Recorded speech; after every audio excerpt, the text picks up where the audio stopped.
Hey, welcome back. My name is Dino. This video is on measures of usability. More specifically, I'm going to focus on three different concepts of usability.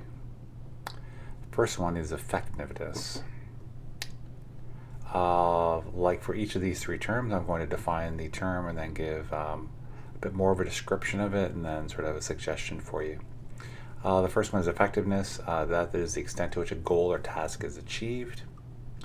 To help you measure this, the most basic measure of whether or not product is effective for a particular task is whether or not the user can complete the task with the product.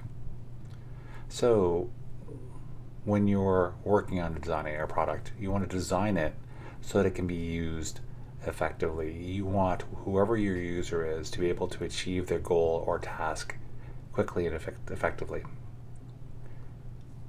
Related to this is efficiency. So you want them to achieve that goal. For efficiency, it is the amount of effort required to accomplish that goal.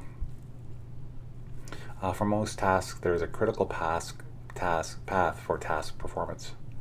The method of approaching the task that requires the least effort. So that's the path that most people use to do that when they know how to use your product. From this, you want to design products to minimize the user effort.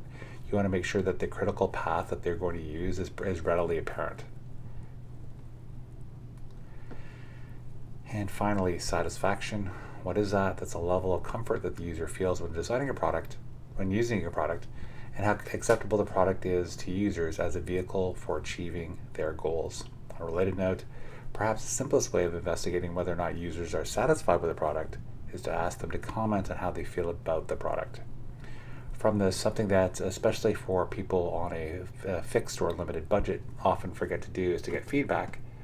What I'd highly suggest is, if you're designing a product, have people that are potential users of that product, ask them for feedback when designing a product, have them use it, give the feedback, and then iterate to make it better. That is measures of usability. My name is Dino. Please feel free to like this video if you like it. Please feel free to comment on the concepts of effectiveness, efficiency, or satisfaction. And finally, if you like this type of video, please feel free to subscribe to this channel. As always, thanks for watching.